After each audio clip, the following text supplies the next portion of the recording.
Yeah. Pardon me and my tone. You can't step to my throne. They ain't working like me. I did this on my own. You asking where we been, huh? I don't know where to begin, huh? All this dirt on my skin. I just came here to win. I'm more than a man, I'm a monster. Somebody call a pastor, doctor. I got a 6th sense for imposters. So now I'm coming for the whole roster.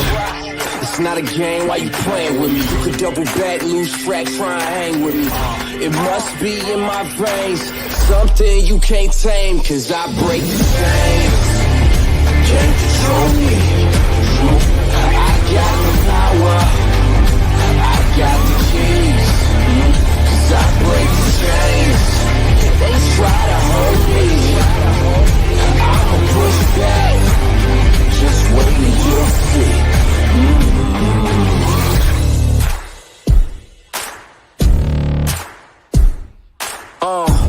Please excuse me, your honor, but you can't hold me no longer. Can't you feel the vibrations? I broke out and left traces. Go ahead, try to catch me if you can, man. You'll be looking all night, I'm the Sandman. New York, London to Japan. I'ma show the whole world who I am. Boom, boom, boom. Major look. Once again, thanks for tuning in. You're listening to World Combat Sports. What's good on this Sunday? Salute to all the supporters and everyone who tune in and listen to the channel. Those who watch the content, it's okay for you to share it and also pass the word for other subscribers to tune in. This is SKIDMARK Chronicles EP10. For the supporters and the haters, it's all open for your viewership. You know, shout out to Team Bronze Bomber. Bomb Squad is going down next month. Retribution at 48 days remaining. Once again, Retribution at 48 days remaining. You know what it is. I got some good boxing topics that I want to touch on today. You know, I want to talk on the individual that responded once again to Deontay Wilder's white privilege, which would be Paulie Malignaggi. I just want to break some shit down for Paulie.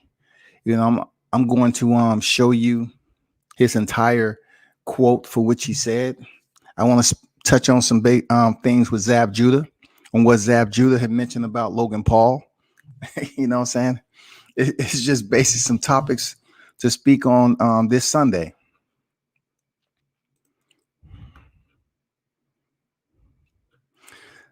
So let me first start off with Paulie. Okay.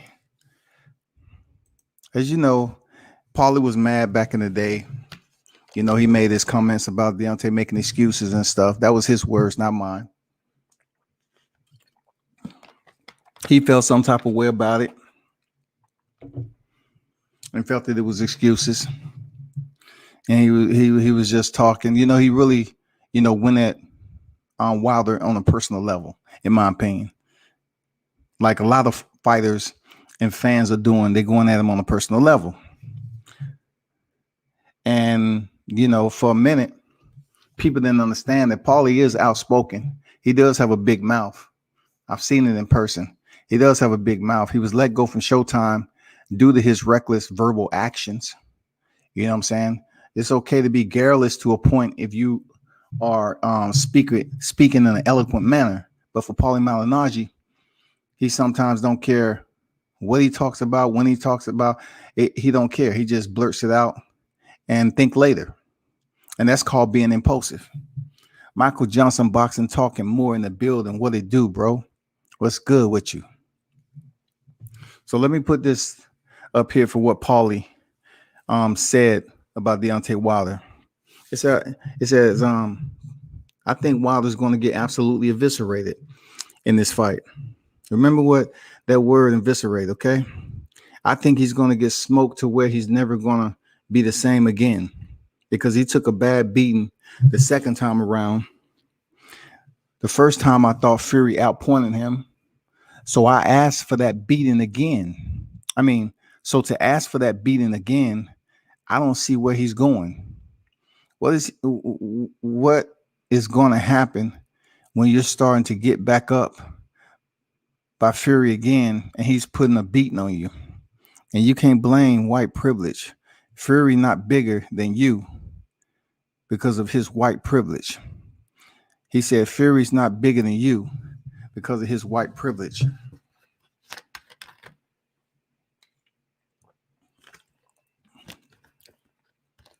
That's Paulie Malignaggi. He said he believes Deontay Wilder is going to get eviscerated. He also says the first time he thought Fury outpointed him. And like a lot of people in the second fight, he feels that what? He took a beating. It's boxing, right? I remember Paulie with a broke ass jaw. You know, he took some punishment that fight too. You know, he's been in some fights where he was just absolutely, you know, he took that punishment on the chin. So for him to be out the sport, out of Showtime, for the same reasons for which he's complaining and criticizing Deontay Wilder, I must critique what you just said. So let's talk about the word you use, Paulie Malignaggi. You know what I'm saying? Let's break this down just a little bit because you say absolutely eviscerated. So let's check out eviscerated. Eviscerate. It's past tense. Okay. Eviscerated is past tense, but eviscerate, disembowel a person or animal. Eviscerate means disembowel a person or animal. Example, the goat had been skinned and neatly eviscerated. To disembowel. So, of course, I have to go back, you know, and be petty again. Y'all want to know what disembowel mean? Because it might be some people out here that just don't pay attention to shit like this. And you're talking about Paulie, who always want to comment and become a Deontay Wilder hater. So he said Tyson Fury is going to eviscerate Wilder. And I'm saying to myself, damn.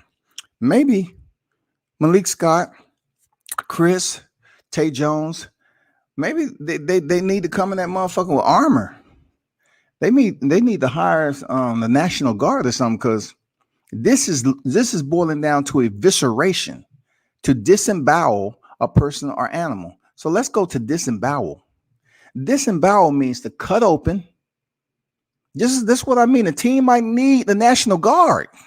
They may need some body armor like way back in the day, from head to toe in steel. Cut open and remove the internal organs. Once again, cut open and remove the internal organs. Paulie Malignaggi said Tyson Fury is going to eviscerate. So we might see, we're talking about cut open. To remove the organs in front of millions. And I ask all of you, what the fuck that has to do with boxing? What do you have to remove the organs to win a fight? Do you believe it's possible to split the ropes and go in there with a sharp object enough to cut someone open to remove internal organs? The example they use right here, the dinosaur, the dinosaur used its claw to disembowel prey. Will it be a pterodactyl that Tyson Fury them, you know, unleash up in the arena? And they've already allowed the pterodactyl to smell the scent of Wilder, and he go over there and hit Wilder with one of his claws and rip him open and disembowel. I mean, how's this supposed to happen, Paulie? I'm just curious, when you say things like that, eviscerate. I can understand where you're coming from, but this is a little extreme when it comes down to it. You're talking about removing organs that has nothing to do with boxing. Period. It absolutely has zero to do in boxing. Like to go in there and try to remove someone's organs without being medically qualified to do so. And then the process where it'll be almost a miracle for you to even bring tools into the ring. But we know Tyson Fury will cheat anyway. But I'm just saying there, Paulie, are you going to assist? Are you going to be somewhere in the building? Are you going to be close to the tunnel? What are you saying? Is that your premonition? Are you going to be close to the tunnel? Are you going to get there before everybody else set up the security and just make it seem like you're a fan and you coming to see the fight? Are you yourself going to take advantage and go in there with some weapons or metal objects? I'm not understanding where eviscerate comes into play for this fight. But you get my point, though. You get my point. You truly do. You get my point. D Hodges in the building. What's good? What's good? What up, comeback? What's good? But y'all just reach out to Paulie and let him know that eviscerate wasn't really a term he should have been using. I know he loves to talk. He's been on the level of professional boxing and commentating the sport, and you was fired. Now you coming back and talking about evisceration, which means disembowel. And disembowel, I gave two sides of a definition. I gave you eviscerate, disembowel a person or animal. Eviscerate, to disembowel a person or animal. And then to disembowel means to cut open and remove the internal organs. Therefore, according to what organ you remove, that person may still be able to whoop your ass. So you need to make sure you remove the right organ, the right one, if you're going to go over there and Deontay Wilder's getting eviscerated. That's all I have to say about that. Do better next time. Do better. For real. I want to speak on some of the professional boxers who's been coming on this Logan Paul and Floyd Mayweather that's going down tonight. I know a lot of people are waiting patiently for this fight. I get it. It picked up a little steam, but not like the steam that we originally, thought it would be when, the Triller card was supposed to be in the slot yesterday. But Triller moved to June 19th, leaving Floyd Mayweather and them solo dolo to kind of fend for themselves as far as, the notoriety and viewership and everything like that. I want to touch bases on something Zab Judah said. Zab Judah said that he's seen him train and so forth. He looks like a young Ali. A young Ali. Now, recently, it's been so many people criticizing, verbiage that, Deontay Wilder and what he compares to Muhammad Ali, right? And they've been extremely critical. They've been mad, angry, very cantankerous when it comes down to listening to Deontay Wilder being compared to Ali. But Zab Judah said that about Logan Paul, and people are quiet. I want you all to criticize Zab Judah and what he meant that Logan Paul, a YouTuber, one who makes vines and videos. I don't hear the criticism, the outcry of Zab Judah saying Logan Paul looks like a young Ali when this man is really 0-2. He fought KSI in somewhat like an amateur bout with headgear, lost. He fought him again on the Matchroom undercard, the Zone. On their boxing card at the Zone. He lost again. Shannon Briggs, I respect partially what he's saying. He's saying, you know what, he don't like this fight for Mayweather. It's not a good fight for Mayweather at this time. But also, you're talking about boxers who call themselves being close to Logan Paul and Jake Paul. So they're kind of giving them favor. You feel me? They're giving them favor to say, I'm going for Logan Paul in this fight. I think he's going to shock the world. Not shock the world in beating Floyd Mayweather, but shock the world on how good he may do.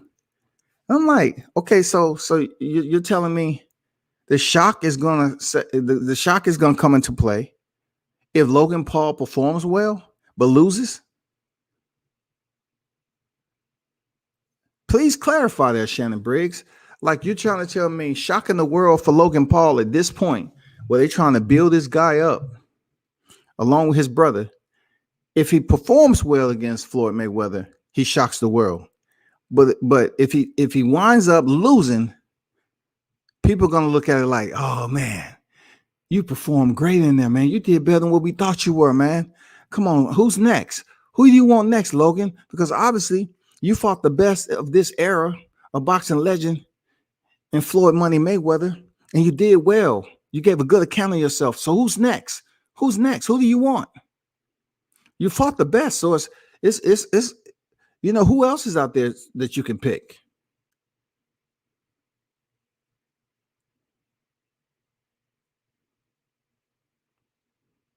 We all know, let's once again have a reflection. We all know in 2019 when he lost to KSI, after that, nobody was calling for Logan Paul. Nobody gave a fuck about what Logan Paul had going on. His brother Jake Paul fought January 2020. Nobody gave a damn about that fight. Your man was 1-0 the entire year of 2020, damn near. During the pandemic, no one was calling for the Paul brothers until the Triller card came out. The Triller card came out, and then he fought Nate Robinson on the undercard of Roy Jones, Mike Tyson. He knocked out a basketball player, and people sit up here and say, "Oh man, Jake Paul's for real. That dude can bunch." And so, look, I have to say this again. I asked a legend. I asked Roy Jones for real. I asked Roy Jones. I say, Roy, what you think about this Jake Paul cat knocking out Nate Robinson? You know, on your card and stuff like that. He said, believe it or not, he has more boxing than what people think. You know, and he said he wouldn't turn him down if he wanted to get trained, if he wanted Roy to train him. But that's totally up to him. He may truly have to train if he was to go down there Bodyhead Island. But around Jalen and up there at TMT in Vegas, they get a whole lot of, you know, the limelight and people tuning in to him. But he said he has more amateur experience than what people think. He can really box a little bit. The significant similarities that I've seen between Jake Paul and Logan Paul is they love loading up on the right hand without the jab. And we all know neither of these fighters have been touched on the chin just yet by a fighter that we can authenticate as a legitimate fighter in the boxing ring. No cross thread of combat sports. We're talking about straight up, straight out boxing. We haven't seen anyone test them like that because they haven't selected to have anyone except Logan Paul. Logan Paul accepting or somehow getting Floyd Mayweather. He is a legitimate boxer. Floyd Mayweather is also 44 years old. It's not an excuse. I'm just saying he's 44 years old and he will be giving up 40 plus pounds tonight. He had to make that weight. He couldn't be over at weigh-in 190. He weighed 189 and a half. He couldn't be over 190. You think he's 190 stepping in the ring tonight? Absolutely not, man. Logan Paul coming in this ring. I'm gonna be honest, he's probably gonna be a 200. He's gonna be around 200 pounds because he was walking around at 200. He had to lose weight to get to 190. So when he starts rehydrating and everything, he's gonna be close to 200, if not 200 or more.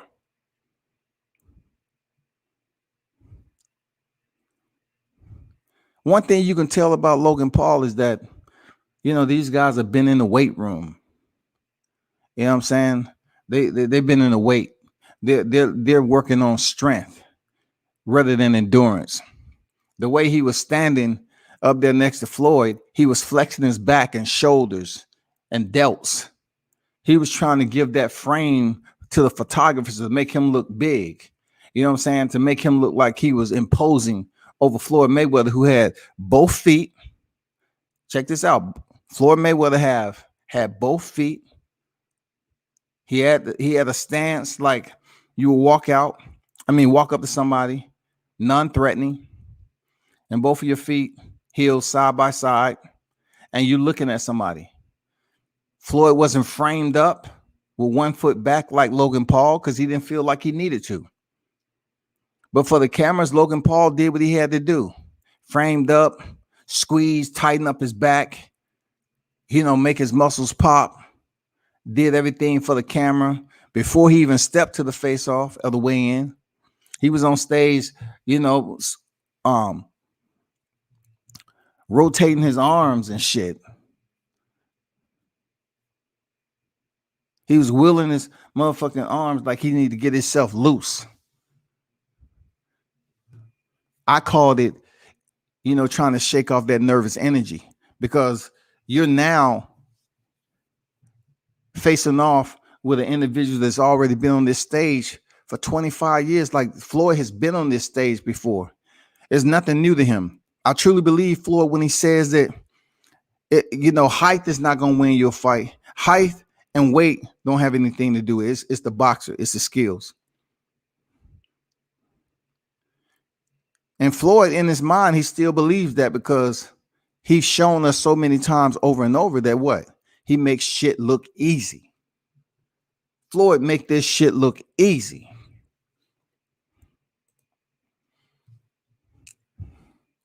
What's going on, Michael? Salute to you. He say WCS from Brooklyn, New York. Salute to you there, Michael. Mitch in the building. Salute to you, my brother. What's good? Paulie confidence and manhood was totally eviscerated after AB slayed his bitch and told the world, turned Paulie into Donald Sterling. Didn't he though? Do you think AB is responsible for that, Mitch? He might be. You might have a solid point. AB might have turned Paulie into Donald Sterling. Or, you can't turn anybody into anything because Donald Sterling had a female, his mistress, was that of ethnicity, ethnic color bonding. He had a sister, so to speak, that was whatever she was with, biracial or what have you. So they say, deep down inside, a drunken man's words is a sober man's thoughts. So, when it comes down to him making the comments he did, that's what he felt. Seriously, deep down inside, Paulie's just, getting all that out. But, I'll be honest with you. Paulie never showed that side to me. Like I talked to Paulie on several occasions. He never showed that side to me. But him going at Wilder the way he's been going at him is real. It's real personal. But let me slide out of the Floyd, the Mayweather and the Logan Paul situation. If this fight is any way gives us any indication that it was fixed, I'm not even going to be upset about it because I said this about boxing anyway. It really doesn't have any structure to it. So people sit up here and say, that boxing is a dirty sport and this, that, and the other. They'll say that over and over again, right? Boxing is a dirty sport. But when I give scenarios about Jermell Charlo and Errol Spence, people say, oh, you should be talking about that. But I'm saying I'm talking about history. I'm talking about shit that goes on all the time that people don't know about. It's fighters that step through the ring knowing they're going to lose. They're not there to win. From the lower tier professional ranks up to the highest tier. It happens, man. You think Charles Martin actually went in there and fought Anthony Joshua and he had every intention to win? No. He had the biggest paycheck of his life and he bowed out. This fight right here, it's all about what the fans perceive it to be. If the results can be transparent, but manipulated or influenced, and the fans really don't see, they don't have a clue. Dang, did you spot it? Did you spot it? Just like the magicians be up there and they're basically explaining how they did their trick. Did you see the switch? Did you see this there? It's all about if the fans actually can see it. Can they visualize if the fight was fixed and when? When in the fight did you see the fight was fixed? This is a big money fight for Floyd Mayweather. This is a big money fight for individuals who are looking to bet on Logan Paul. You make your little bit of change. It's not a Buster Douglas, type of fight. It's not an Andy Ruiz versus Anthony Joshua type of odds where you betting on Andy Ruiz and you betting on Buster Douglas and you about to get rich. But I'm saying you should understand. You should get that feeling of vibe that something may not be right. They asked Floyd just on this interview the other day. He said they asked him, "Do you have any plans of fighting Jake Paul?" And Floyd kind of gave an indication down the line. I wouldn't have no problem. Down the line. And I told you all, I truly believe Floyd is trying to get a 2-for-1 with defeating Logan Paul and going and fighting his brother Jake.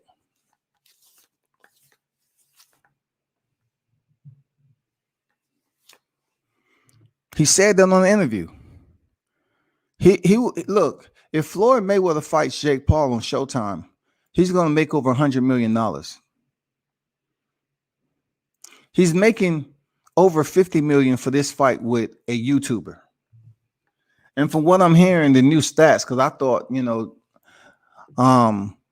Logan Paul, people put out different numbers, but I thought at one point in time, they put out $250K for Logan Paul. And now they're talking about he's going to be making $20 million. You have to factor in his sponsors and his fight purse. So now they're saying he's going to get $20 million. Floyd is going to get upwards of $50 million. So you can only imagine if Jake Paul defeats Tyron Woodley, which I believe he will. Floyd Mayweather stepping in there with Jake Paul, the younger brother, and the much more respected when it comes to this boxing gloves, because they're both fighters, right? Floyd may be set to make $100+ million, y'all, off fighting two Paul brothers, YouTubers. And I'm not going to be mad about it, because I asked enough boxers who don't give a fuck. Goddamn, get the bag. That's what they said, get the bag. So if they ain't worried, I'm not going to sit up here and present my disdain for what I'm witnessing. You know what I'm saying? Why am I going to get frustrated? If the boxers in the sport who I'm saying, like, okay, let me get a touch of what they talking about. Let me ask them. So when they give me the reaction and it's opposite of what I thought it would be, who am I to get on here and start ranting and raving and talking about, oh man, it's fucked up. The Paul brothers are ruining boxing. No, they ain't ruining boxing. They're taking advantage of boxing just like everybody else do. That's all. That's all. Boxing is a sport, an open-ended sport where you can get off the couch, get licensed, and step in the ring and compete, win, and tell somebody you're a professional boxer. Man, I'm a professional boxer. I'm undefeated. For real? Yeah, I'm on BoxRec, Charlie. For real. I'm a professional boxer, man. I have a next fight. My next fight coming up about 6 weeks. Yeah, I'm stepping in with some cat from New York. Yeah. I'm undefeated though. What's your record? I'm 1-0. All right. And then go tell everybody, man, my fight gonna be right here local. My shit gonna be right here local. Go tell everybody, man, so they can show up. That's how boxing is, people. Boxing is straight like that. I've seen it. I've seen crackheads, literally crackheads, y'all. I've seen crack. Look, I've been in the room with a certain individual. I'm not gonna say his name today, but we're sitting there chopping it up, and one of his fighters came in there who was absolutely, a crackhead. And he went in there, he was good for about 65 seconds. His opponent took it easy, walked him through a little bit before he started putting them paws on him. And he tried his best to fight like crackheads do. Like crackheads, they have a burst of speed now. This dude, boom. He was trying his best, and them lungs just burn. It's almost like you poured motherfucking lighter fluid on them bitches and set them afire. He started bending over. His lungs was burning. His opponent went over there. Pop, pop, pop, pop, pop. The referee waved it off on to the damn get his paycheck. What was crazy, old boy came up to me. He said, "Hey, where I get my check, man?" I said, I don't have anything to do with this. I'm just media, bro. Like, I know you saw me in the room, but I'm just media. I said, go check with the promoter. Whoever the promoter is, they're going to get you your check. Crackhead. Alexander in the building, salute to you. J Mac, what's good? Canelo versus Yildirim was a fixed fight. Absolutely. Anybody want to say different? You just mad. Canelo versus Yildirim was a fixed fight. The fight between him and Billy Joe Saunders was already signed, y'all. And you think Yildirim is come up there to shock the world? No, Yildirim was coming off a loss, and he stepped in the ring with Canelo Alvarez as a promissory. They just promised him, okay, we're going to give you a mandatory. How does that happen? Hell yeah, it was a fix. So that's another criticism you take from Canelo. He stepped in there with a fighter that wasn't in there to win. He knows that. He said, WCS, what's good, brother? What's good with you, Alexander? Floyd said he made $30 million on the promo of the fight. He did. He said he made $30 million on the promo and his sponsors. And then, he's set to make over $50 million. You know what I'm saying? Initially, it was some numbers came out that Floyd was getting $10 million, for the fight purse. I'm hearing now he's getting upward of combined of upwards of $50 million. Still, that's good money. I mean, I want to try to drive down to Miami today and see if they need a replacement in case something crazy happened. You know what I'm saying? Shit. I'm pulling for Woodley fight experience. I watched Woodley fight for a long time when he wasn't even in the UFC now. I've seen Woodley when he was bulked up, and he was big Woodley. Like, old boy was shredded. He was muscular physique. And you saying to yourself, what does cardio look like? Because Woodley, he looked like a bodybuilder in a cage. And then he slowly but surely, he got with a team. He started dropping some of that muscle, and he became a threat. So he smashed Robbie Lawler in one round. But peep this out. Definitely we going for Tyron Woodley. Definitely. But when it comes down to combinations, can Woodley put enough together than his boy Ben Askren? Can he fare? If he don't make it out the first round, it will be an embarrassment. It will be an embarrassment. Because first of all, Tyron Woodley is on a 4-fight losing skid, but his last loss was a submission. People are not going in there. Fighters are not going in there knocking out Tyron Woodley. They're not doing that. Unanimous decision loss and a submission loss. So he's on a 4-fight losing skid. But my own question for Tyron Woodley is, when it comes to boxing, striking, the positive aspect about Tyson heading in here with Jake Paul is that he never really been a kicker. He does wrestle when he needs to, but he's been mostly a stand-up striker.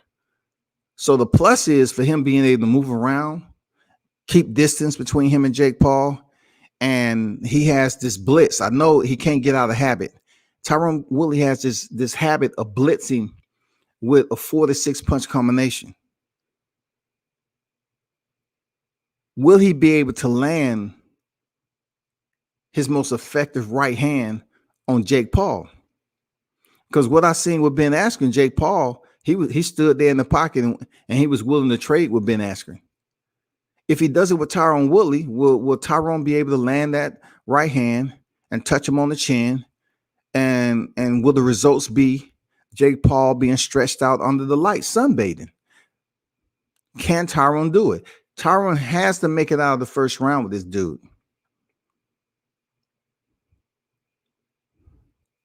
He has the win in general. because he would get a huge paycheck facing Jake Paul again. He's already getting a huge paycheck facing him this time. But if by chance he knocks out Jake Paul or defeats him, he may potentially get a rematch. I don't know. Like I said, Floyd Mayweather, I think that's his agenda. Floyd Mayweather is trying to defeat Logan Paul, then go fight his brother Jake Paul and make over 100 million. And it's going to be on PPV. Agreed, it's not a real fight, so I don't agree it ruins boxing. Yeah, I mean, the fighters don't seem to have an issue with it. They don't care. Little guys age well. Watch Floyd tonight. He'll be agile like a 20-year-old. Okay, J-Mac, you you have good inspirations. I get it. I don't know if he's gonna be agile like a 20-year-old. I don't know that. I don't know about that, but Floyd Mayweather's mind, his intelligence, his boxing IQ is just professor-esque.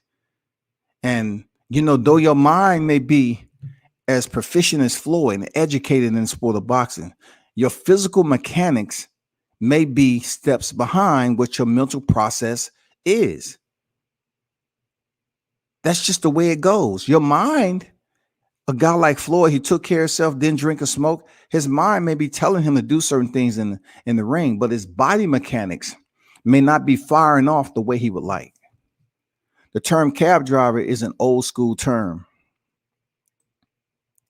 Floyd would gas him out. Now, when it comes to that right there, yeah, Floyd's whole intention is to pretty much reciprocate the fight strategy of Conor McGregor and whoever. But he did it so magically against Conor McGregor because he allowed Conor to believe that he was in charge, like he was in control of the fight. He allowed Conor McGregor to get complacent with all that bullshit he was doing. And the referee, wasn't it Kenny Bayless? Kenny Bayless, he had on his motherfucking goddamn beer goggles again. He was hammer punching Floyd behind the head at one point. The shit you do when you get your opponent on the ground and you land hammer strikes. It's just like you're gripping a hammer, but you're using your fist and you're going down, you're striking in a 12-6 motion, right? He pretty much played Conor McGregor up the same way. Tired him out. And he said, I gave the fight fans what they need, but he ain't going into those other rounds. I'm going to take him out in the 10. And when he started to box Conor McGregor, it was over. It was easy work, as Floyd said. Easy work. Big Dog in the building. Salute my brothers. He said, salute WCS. Floyd with school. Another hype job. Yeah, there's a lot of hype. For real. I don't hear people calling them cab drivers though. Isn't he what you would call a cab driver though? Like if we're using old school terminology for what people call bums and fighters that's below the tier of competitiveness to be respected, when we call somebody like that with the Paul brothers, or it doesn't count because they fought another YouTuber. And then they went in against Jake Paul, went in against a basketball player, and then went in against a guy who was coming off a hip replacement and really never was known for his striking, really, inside the cage. And anybody who watched mixed martial arts understand that the boxing is different. Yildirim threw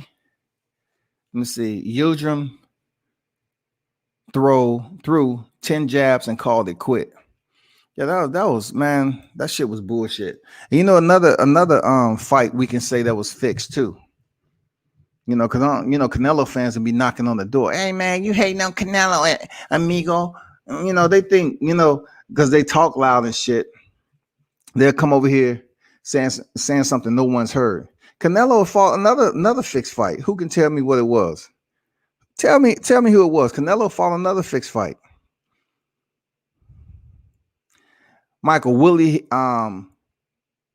has much better hands and is a better fighter than Ben. Yeah, he is. I agree. I got Willie with the KO in the first, like he did to Robbie Lawler. I don't think so.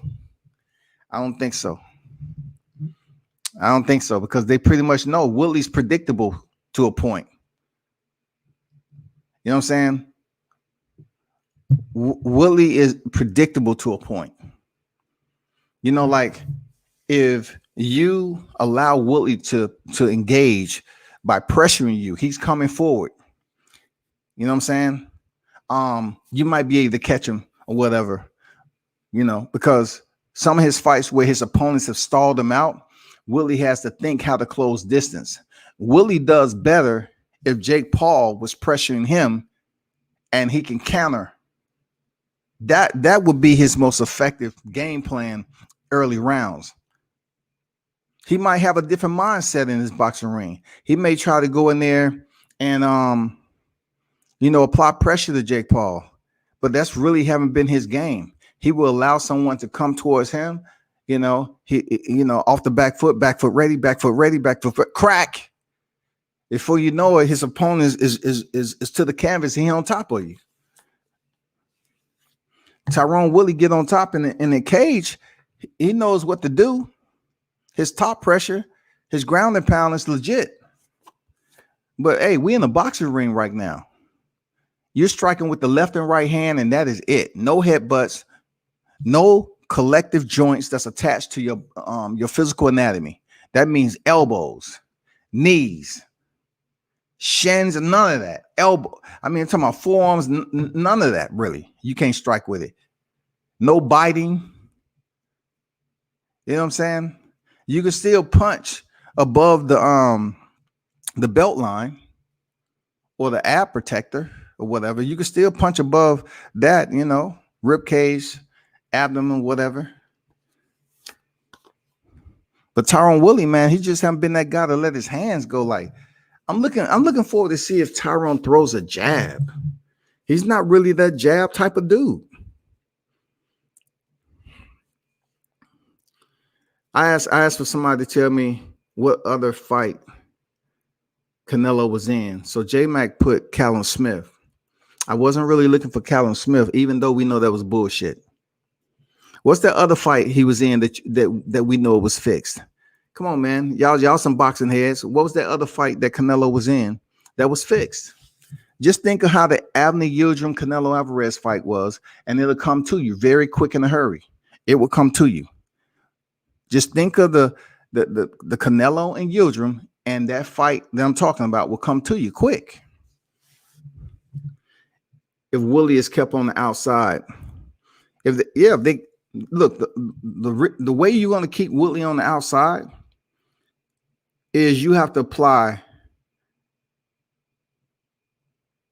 smart pressure.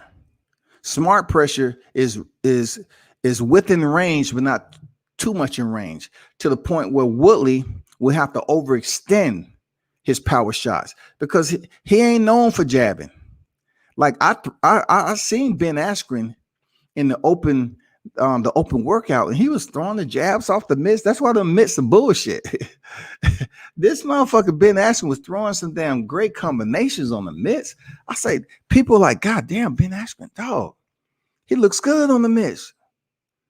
Did you see Ben Askren? He looks good. Then when I see him step in the ring and he's doing this motherfucking 1840s freaking fight stance, I said, what the fuck? That's not what we seen on the mitts. We seen you really looking like you had some form. And tonight, you look extremely amateurish. Like you really haven't fought in your life. But like I said, I have to give him credit for slipping underneath that right hand twice. I have to give him credit for that. He kept on the outside, but fight long and keep Woodley on the end of his jab. One thing I know about Jake Paul, he jabs, man. His fundamentals, he can jab. He will jab. To me, that was Woodley tell he can't close the distance if he is kept on the outside like Wonder Boy did him. Exactly. If you calibrate the correct distance, because Tyrone Woodley has short arms, so he has to basically blitz and close distance. That means he has to move his feet. And a significant equation in this, with him gauging his distance with Jake Paul, is if he rushes in and Jake Paul catches him and nothing happens, okay, cool. Like a lot of people was waiting to see what Danny Garcia when he landed his right hand on Sean Porter. He landed the right hand. Sean Porter looked at him and said, okay. And the fight was different. The fight played out the way it was, just like it had no drama to it after that. Like we was waiting for Danny Garcia to land his power shot on Sean Porter. He did it. Sean Porter took it. You know, I mean, we have to see how Jake Paul reacts to Tyron Woodley's power and how Tyron Woodley reacts to Jake Paul's power. Because at the end of the day, I'm just curious to know if Tyron Woodley's going to come in there and do the 1-1-2. Just be patient, because I just don't see Jake Paul pressuring him right off the bat. Because Tyron has the power, in my opinion, to knock Jake Paul out. Even with bigger gloves, I think he has the power still. We'll have to see what the game plan is, though. See, you see what's going on here? Oh, so J-Mac said Kovalev. And see, I agree. But the fight I'm talking about is Julio Cesar Chavez Jr. See, I didn't say anything about fights, because if I would have said fights, people would have started rambling on. I said a fight, so allow someone to think. Yeah, I agree. There's something suspicious and fixed about the Callum Smith fight, how tall he was, and then the Kovalev fight, how he became noodle leg in the 11th round. And he gave us that Jason Rosario, goddamn Jamel Charlo percolator. Oh God, I can't stand up. Somebody help me. So we got Kovalev, we got Smith, we got Yildirim, and we have to include Chavez Jr. Why? Because Gennady Golovkin fight was already signed and Gennady Golovkin was in the building. Gennady Golovkin was in the building. They said once the fight has concluded, the two fighters will face off. Saul Canelo Alvarez and Triple G will enter the ring for their upcoming scheduled fight. The anticipation is now. And once they said that, then I'm saying to myself, why are we looking at Canelo face Chavez Jr.? Why? We already know what the outcome is if Triple G is in the building. Ladies and gentlemen, I encourage you to sit through this 12-round fixed fight. Boxing match between Canelo and Chavez Jr. And then afterwards, we will treat you to the face-off of Canelo Triple G 1. Just be patient. The fight is going to be in favor of Canelo. Chavez Jr. is going to be a punching bag for 12 rounds. We're going to get him out of the arena, back to the showers, and then we're going to face the fighters off. Thank you very much for your attendance, and looking forward to seeing you after the fight. That is it. Period. So we can say the Callum Smith shit was absolutely fishy. But, you know, in boxing, people was like, oh, man, you just hating. It's not hate. It's not hate.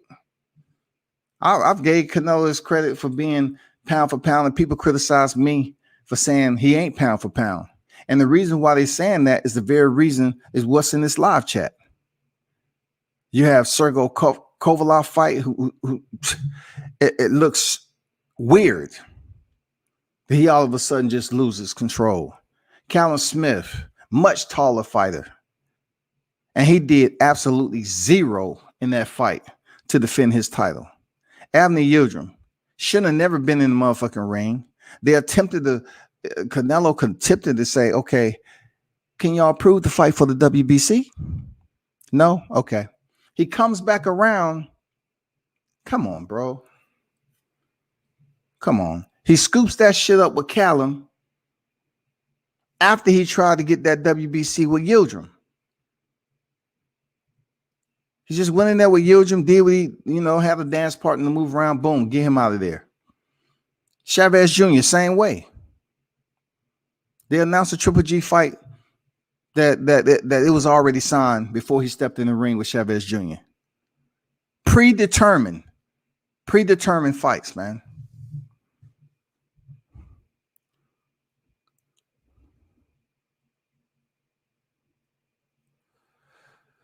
J-Mac, Rocky Fielding. No, I don't too much say Rocky Fielding. Rocky Fielding took a body shot. Hey, once again, this is one of these, J-Mac, this is one of these transparent moments in a fight where you say, is it?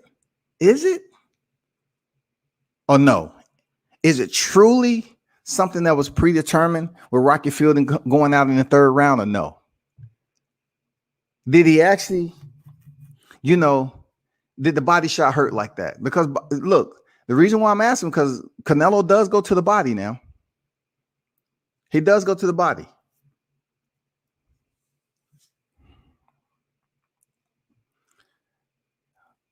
Who fixed it and why fixed it? Who fixed it and why fixed it? Canelo wasn't in danger of losing.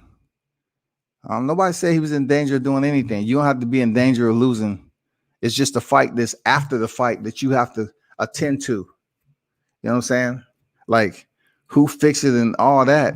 I mean, if anyone's been in the sport of boxing, if anybody, and you have a predetermined fight, you have a fight that's signed already. The fight that they're currently fighting is fixed. If Canelo Alvarez is already signed to face Triple G, the fight is fixed. No way Chavez Jr. is winning that fight if the big money fight with Triple G is already signed. Just like the Abner Yildirim fight, the fight with Billy Joe Saunders is already signed. So, Abner Yildirim had no means of winning that fight. He just went in there and danced around. Boom, get up out of here.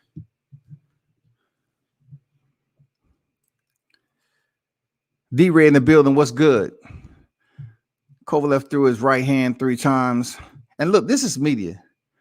So, this is media when it comes down to it. And I'm not the first person to say it, but I am refreshing people's memory that when you have fights where there's already a fight that's signed, the opponent that they stepping in there right now, he ain't winning.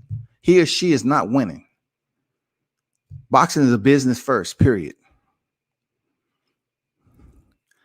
To a Broner, I forgot about that fight. What you mean, Michael, about to a Broner?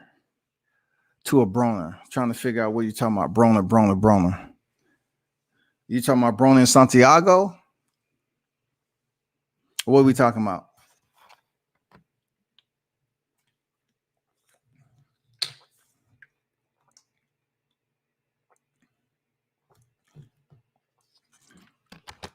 Remember, y'all, fixed fights don't have to be about anybody losing. Anybody in danger of. You can't be in danger of anything unless you're in a fight. But in boxing, when you have fights where big name fighters are going in there just to get to the next fight, it may be a mandatory or whatever. What was Abner Yildirim to Canelo? Huh? What was Abner Yildirim to Canelo? Just let me know that. What was Abner Yildirim to Canelo? So he had to get Abner Yildirim out the way, and then he got there and fought Billy Joe Saunders. And then from Billy Joe Saunders, we're looking for him and Caleb Plant potentially near the end of the year. The fixed fights happen in boxing all the time, bro. Anybody who followed the sport for a length of time to know that it's fixed fights in boxing all the time. You just have to make it transparent and it's not as obvious. Perfect example. I will give you a fixed fight with Tyson and Bruce Seldon. Tyson and Bruce Seldon. Tyson never hit Seldon, but Seldon just went down from the wind. You know what I'm saying? He went down for the wind from the wind of the punch. You know what I'm saying? He went down just like Sonny Liston. People don't like to talk about Sonny Liston. Sonny Liston could have got up. Ali was like, huh? What's going on, boy? What you doing? What's going on? And then it's well documented that Sonny thought his family had been kidnapped and everything, because he was an enforcer out there, But people who don't, I'm hearing this from the people who was back then, you know what I'm saying? And you hear them stories from the people who was back then and try to tell the story on here. Not everybody is going to be receptive because they haven't had that moment to hear it from people who was back there. I forgot about that fight. No Willie acting like Broner and not throwing his hands. I disagree, Michael, to this point. One thing about Tyron Woodley, he always had a plan to try to knock his opponents out. So he never been a volume puncher, so to speak. He just conserved his energy to make sure when he did touch you, it had damning results. It wasn't like he was going around and he was taking punishment and not doing anything. In MMA, you get close to Woodley, he's gonna try to knock your ass out. He's gonna try to knock you out. He ain't doing that Broner shit now. Broner, he would take punches and then he still wouldn't throw punches. He would take another perfect example, Jesse Vargas. Jesse Vargas kept on jabbing Broner to the body. 1, 2, 1, 2, 1, 2 for rounds and rounds. And people sitting ringside like, why he won't let his hands go? And then I believe in the 6th round, Broner let go of a combination that was beautiful. And everybody stood up on their feet. Oh, shit. AB, that's what we know, Shaw. That's what we know you to do, AB. People was cheering. But then I think he did a little bit in the 7th. And it went away again. Same way with Manny Pacquiao. I mean, the list goes on. The same way with freaking Sean Porter, Mikey Garcia. Did he let his hands go with Marcus Maidana? Absolutely. Like, I watched that fight all the time, over and over, because Broner showed you he can box. He was hurt bad, and he boxed himself back into the fight like, okay. It wasn't this high guard, repel punishment and don't have an answer. Don't even respond to what the punishment you're receiving. We just didn't. I mean, ever since the Maidana fight, that's what we've been getting from Broner.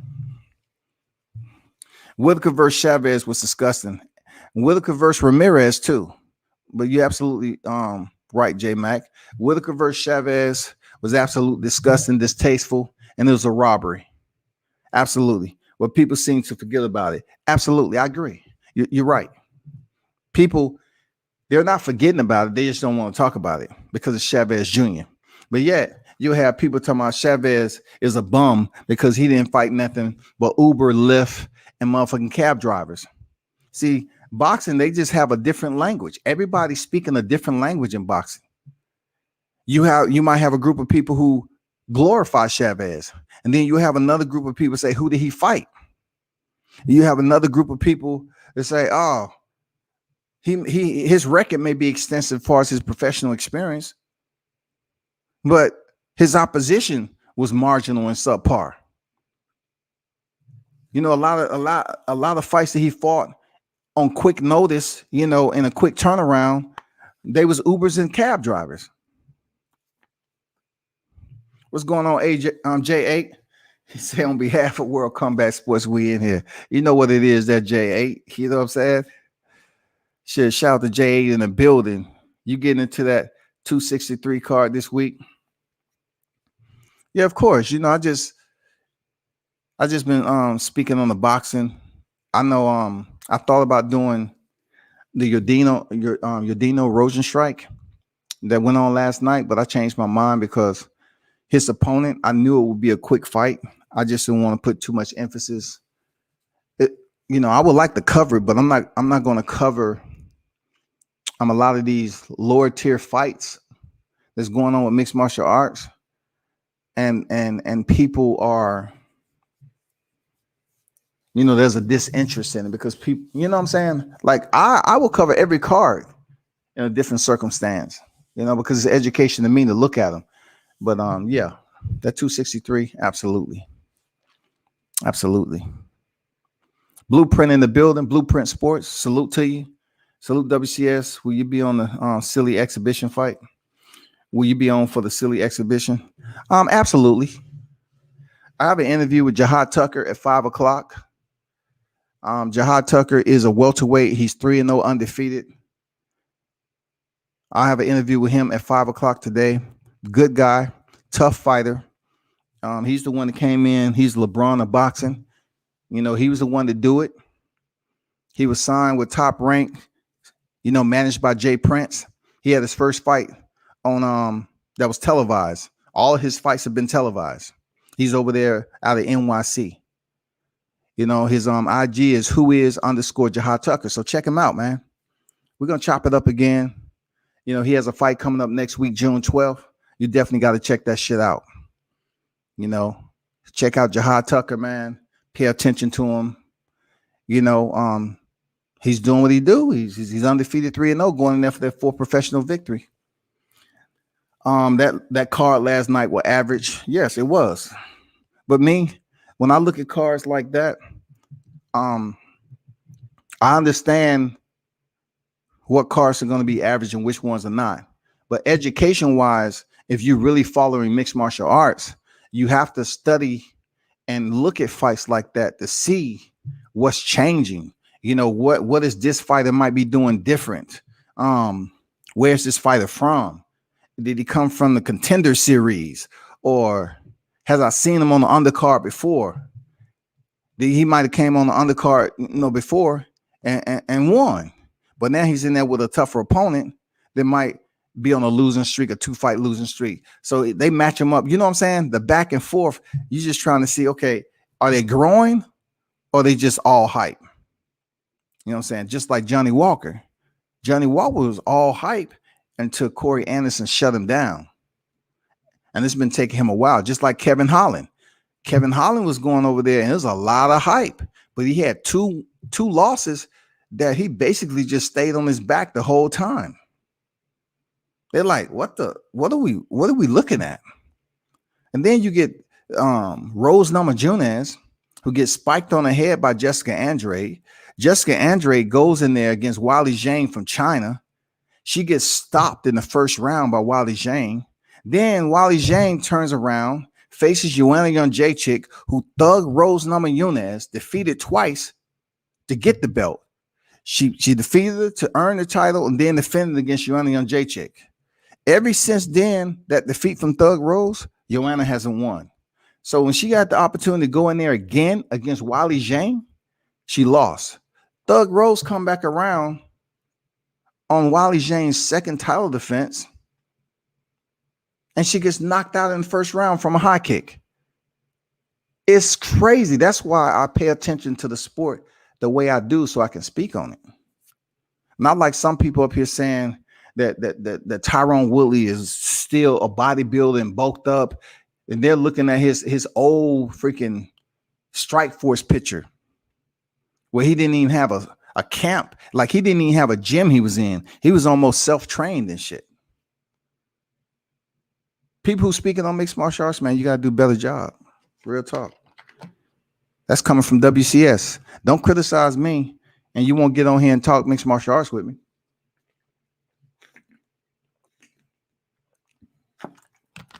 That's just a quick rundown. I seen somebody mention something. Let me see. What did I see? Okay. Now SKIDMARK saying Devin Haney the next Andre Ward.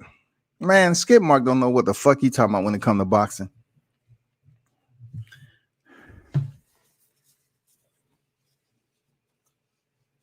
He has certain fighters that he want to promote heavy. First, Devin Haney was the next Floyd Mayweather. I mean, come on, y'all have to look. Y'all have to hold yourself accountable, bro. Y'all have to hold yourself accountable for the bullshit. Y'all will watch for the reality TV, but knowing damn well Like a lot of shit that he's saying don't make sense. Devin Haney, the next Andre Ward. Why?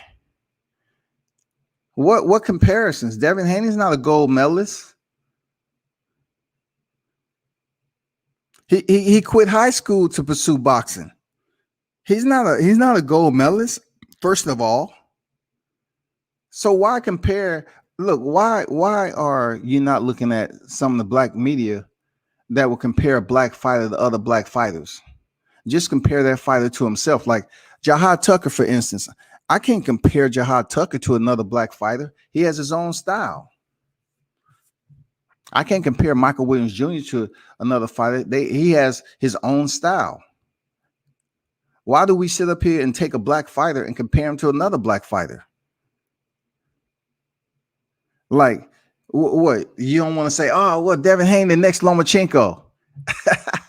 I mean, that people's like, oh, shit, he compared him to Lomachenko. Why not a brother? Why not a brother? Stop comparing these fighters to other fighters and just let them do what they are here to do. That's it. SKIDMARK don't know what the fuck he talking about. Man, Logan got 35 pounds on Floyd. He probably sitting at about 40. He probably sitting about 40 plus right now, J8.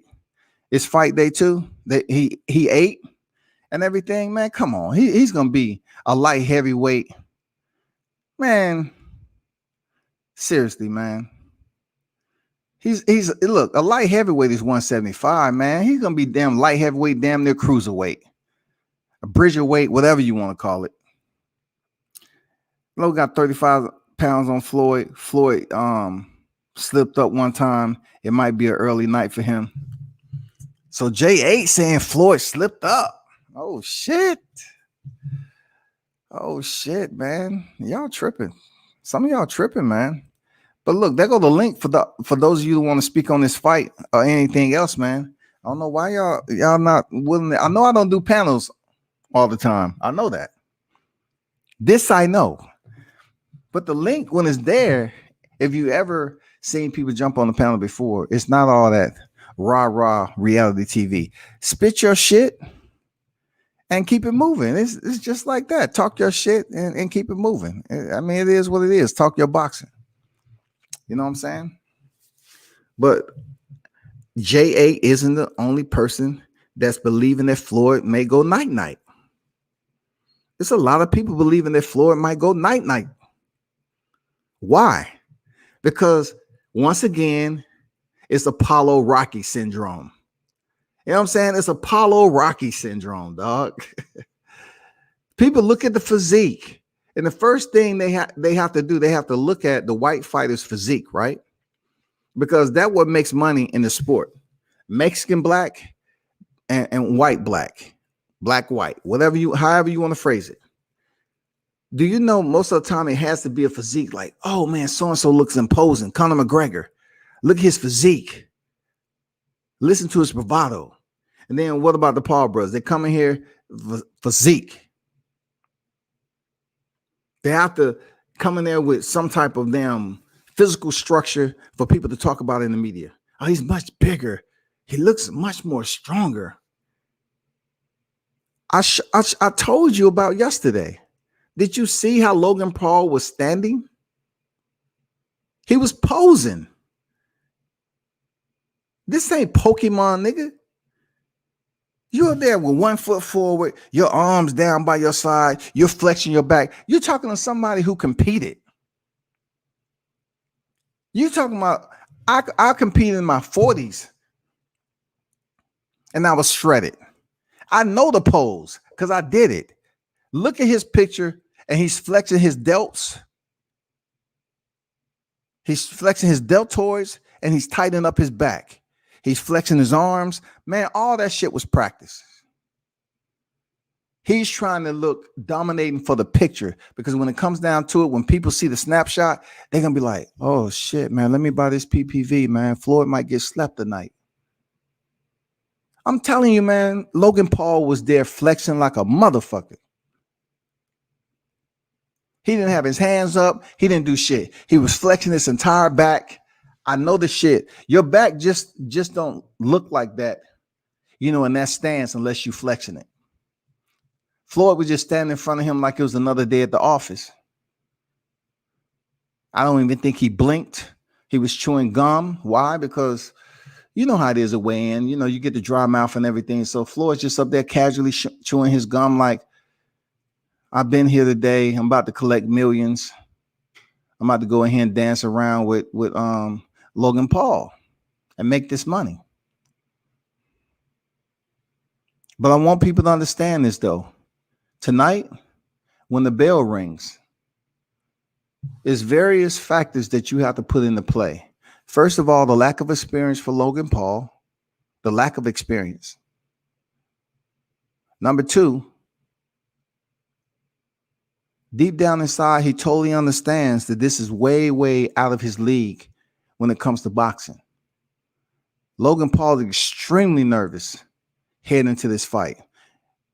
When you see guys rotating their arm like Logan Paul was doing, when you're just going to a weigh-in, like you're not even fighting and you're basically loosening yourself up, that's because he has that nervous tension in his body. He's trying to damn get the people to rally behind him and shit, as if he's going to be more of a threat, a danger, by damn moving around and acting like he's ready to fight tonight. 3, he totally understands that Floyd Mayweather is a boxing motherfucking magician. He's a master. He's a professor. He can go in there and try to knock Floyd out in the early rounds. Logan Paul totally understands that his gas tank ain't all that. You might see them be the same height tonight. When you start to see Floyd put his punches together and Logan Paul with his inexperience, he really doesn't know. You know how good Floyd Mayweather catch and shoot? Come on, man. You know how it is. You know how good Floyd catch and shoots. You think Logan Paul is going to be quick enough to catch Floyd at what he's mastered? Floyd's natural ability to catch and shoot is unlike any other. Like, there's been so many people that try to emulate Floyd but can't do it. You think Logan Paul is going to be quick enough with the experience, especially when he start to, get tired, no matter what his corner is telling him? What is he going to do? This is not KSI, shawty. This ain't KSI. Multi-division world champion. We all know what happened at the Olympics. We all know what happened at the Olympics. You trying to tell me an Olympian, a multi-division world champion like Floyd Mayweather, he's not going to be able to land on the catch and shoot with Logan Paul? Man, get out of here. Come on, man. That shit going down, man. This is why Floyd laughed and waved him off, then laughed at him again. Hey, I don't know if y'all seen it, but Floyd Mayweather had he had his girls there with him, his daughters. He had his families there, his sons. He was deep up in that motherfucking Miami. Floyd Mayweather was deep up in that camp, dog.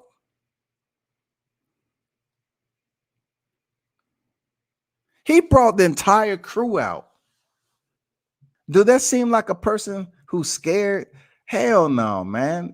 I'm just talking about boxing in general. It just seems something like somebody might try to prove something to Floyd. Like, this might be fishy. The fight might end in a way that people, they just can't put a finger on. Like, man, that's fucked up. That shit ended that way, man. God damn. What the fuck?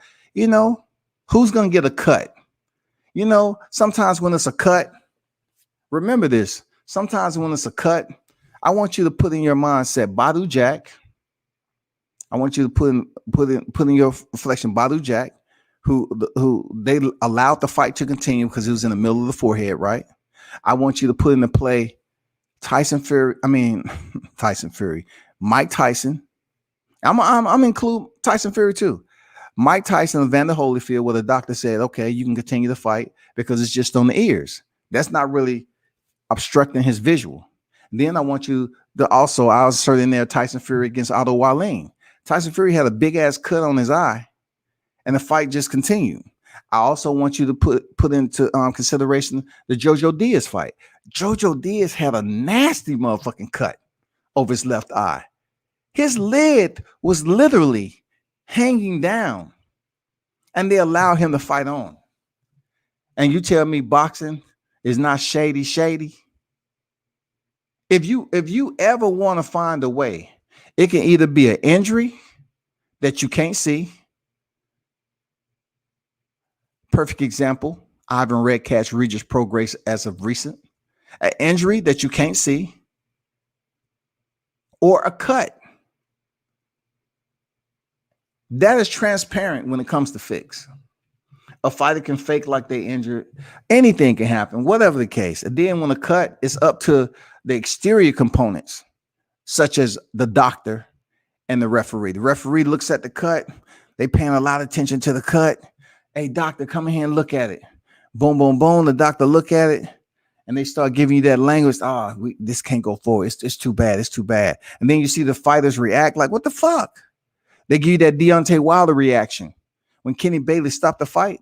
He said, no, don't do me like that. What the fuck you doing? I'm good. I'm good. And he said, no, I'm not stopping the fight. The towel came in. And then even with that, it's been times the referees didn't stop the fight. They allowed the fight to continue. So once again, when it comes to the sport of boxing, the shit is different. The orchestra play a different tune all the time, man. Like, you cannot predict what the fuck the referee's gonna do. We've seen towels come in the ring, boom, the fight continues. And then some come in the ring, the fight is over. Or you can have a fight that's going so well, like Soto and Takayama, that Lawrence Cole stops the fight and people are like, huh? What? And then Takayama has to give you a motherfucking 85 punch of death combination to let you know I'm good. Shady side of boxing.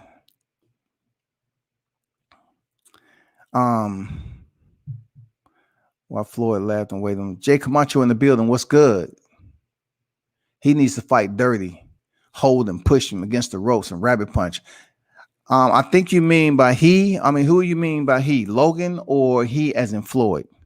Because what I mean a little bit about, what I mean earlier, what I said about they're going to be the same height tonight is that Floyd Mayweather is very experienced stepping into the ring. So you may see him take away Logan Paul's height quickly in the early rounds, especially if Logan Paul starts to fatigue with all that muscle mass that he's carrying. You might see that happen. They may be the same height, man, and Floyd just worked that dude. It's not going to worry about all those, big ass punches that Logan's trying to send his way. Floyd knows how to keep distance perfectly, and he knows how to counter. That we know of Floyd Mayweather. The comparison with both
let's see.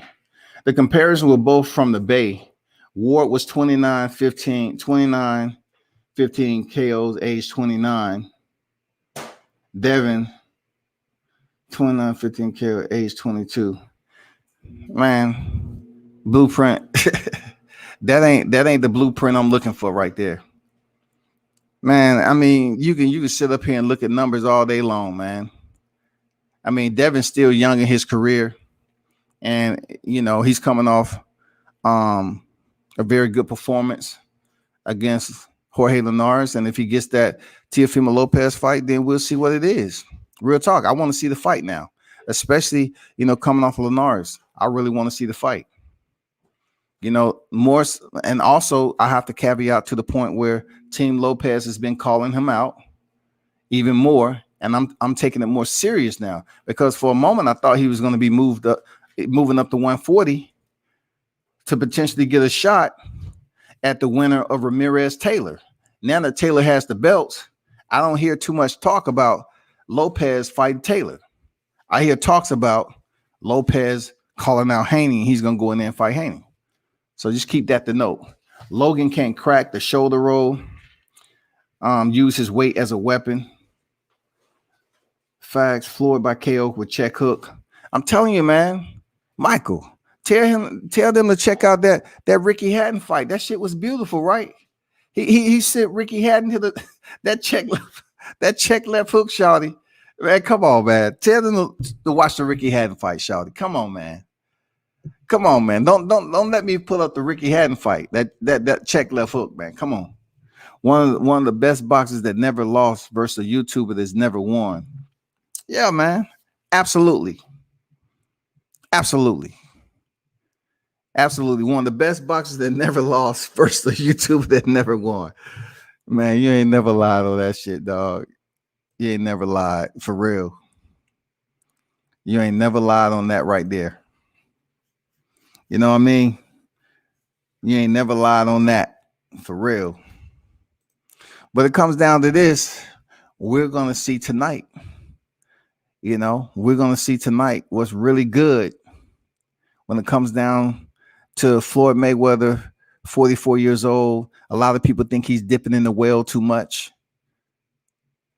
You know what I mean? They think he's taking advantage of the system. I don't think so. If Floyd can continue to come back to the sport until he's 50 years old and fight exhibition bouts, and his self-worth, listen to me, his self-worth baseline is like 50 million. Why would he stop, dog? If his baseline of self-worth is millions, why wouldn't he continue to dip into the sport and dip out that motherfucker? It's crazy. This man is retired and he goes and fight an undersized Tenshin Nashikawa. Washes this dude. Now he's stepping in here for a bout that has somewhat similar rules to a regular sanctioning bout. 8 rounds, 3 minutes apiece. And now they sitting at 10-ounce gloves. And in Florida, they allow knockdowns. Vice certain other regions, when it comes to exhibition bouts, they don't allow it. California. So what y'all think, man? Like, what kind of vibe y'all getting about Floyd Mayweather? One of the smartest man in boxing, because you have to look at what he's been able to earn. All his kids he take care of. All his material possessions that he's earned, the fruits of his labor. Some of the fights that people thought that was going to be very, very difficult. Like, I know a lot of people want to see him and Pacquiao again. People was hyped up thinking it was going to be Floyd Mayweather and Pacquiao. What if Floyd was to fight Pacquiao right now? Let's just say he lost. Pacquiao lost to Errol Spence, which he's going to lose, right? Pacquiao is going to take that L, right? He's going to be 62-8 when he faces Errol Spence, right? Let's just say Floyd Mayweather fights Manny Pacquiao in a rematch. Florida still, in my opinion, with the Filipino nation, make over 100 million. because they can't go to their grave. They can't go to cookouts.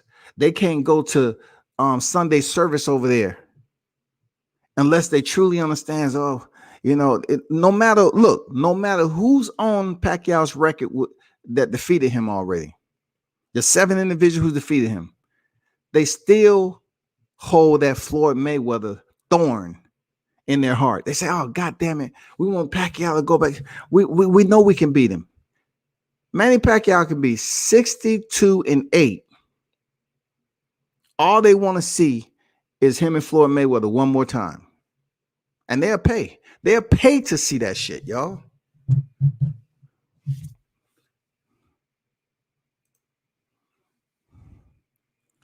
You think Floyd take the opportunity to promote Tank versus Barrio off the exhibition?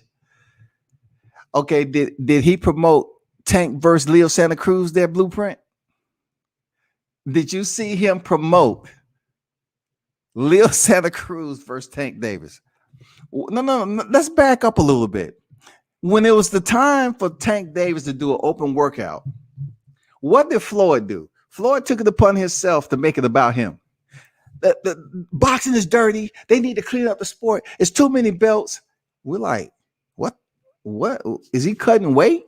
Like, why is he so angry? It's strange. He did not like Leo Santa Cruz, a 4th division champion. Like, come on, man.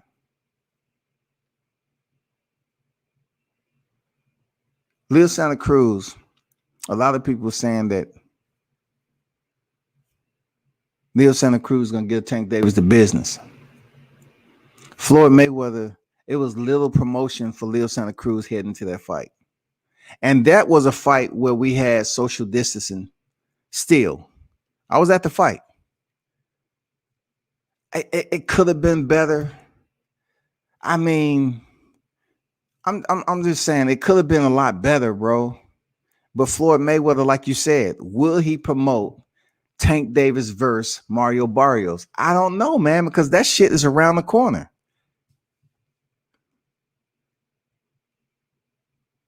It don't matter how close it is. That shit is literally from today, 3 weeks. It's 3 weeks out. You have this week, next week, and then the fight is on the 26th. I don't see Floyd Mayweather jumping at the bit to then promote Gervonta Davis and Mario Barrios. I don't get what's going on with them two.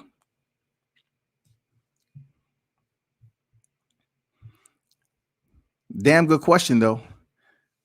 It's funny, but Jake Paul actually had more to lose in this fight than Logan. It's funny, but Jake Paul actually had more to lose in his fight than Logan. So I'm thinking you're talking about he has more to lose in his fight with Tyron Woodley. Because at the end of the day, I'm going to look at it like this, Camacho. I think if Jake Paul loses versus Tyron Woodley, people still come out and see him for a little bit.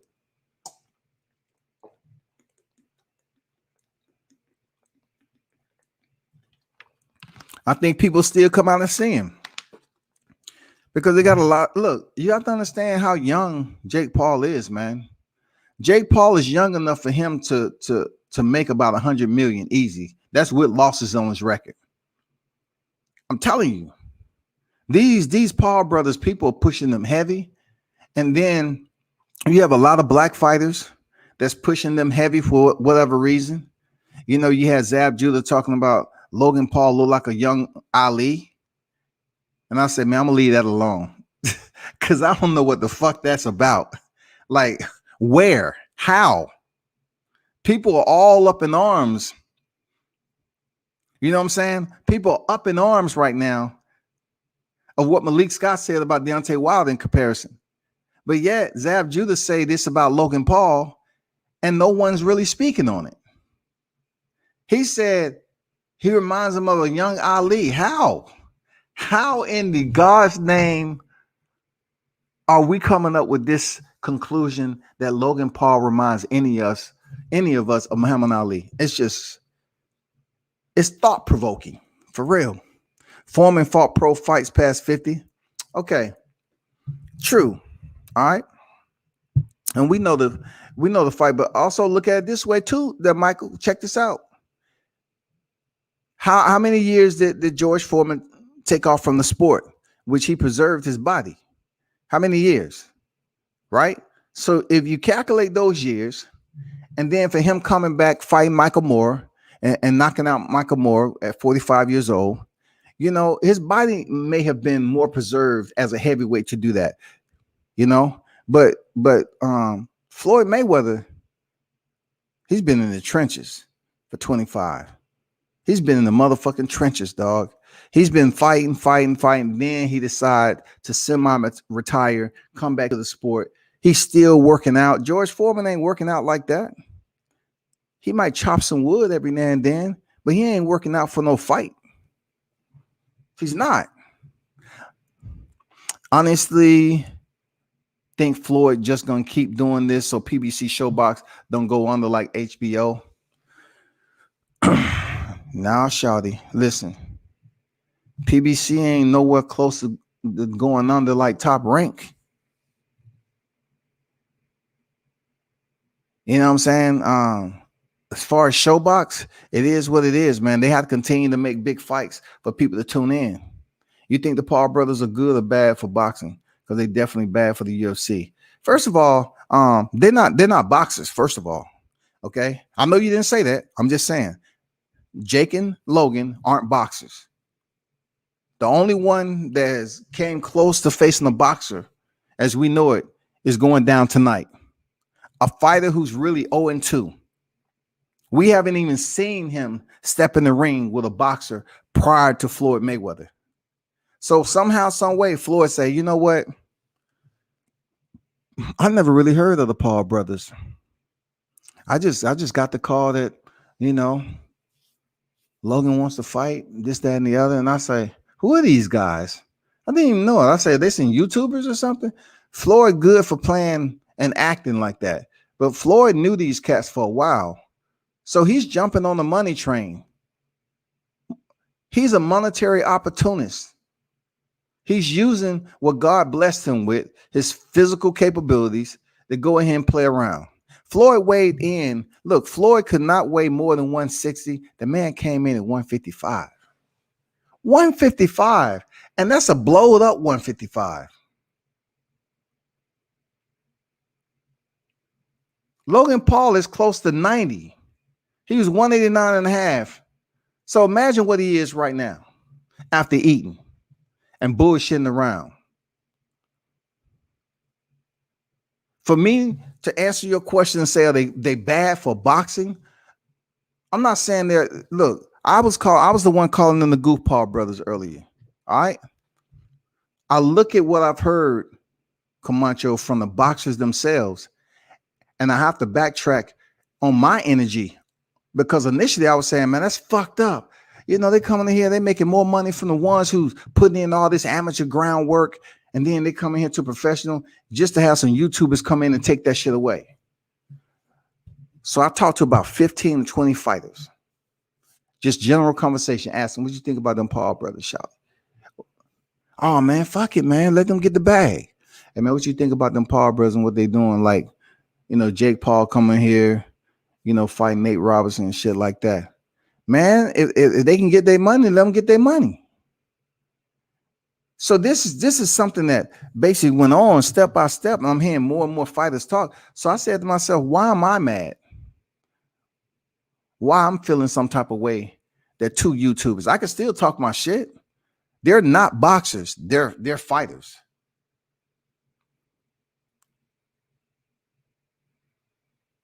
The one that they're deeming the less physically I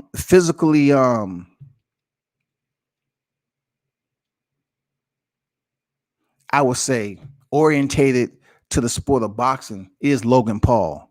They pretty much put Jake Paul in that realm as if he truly knows how to box.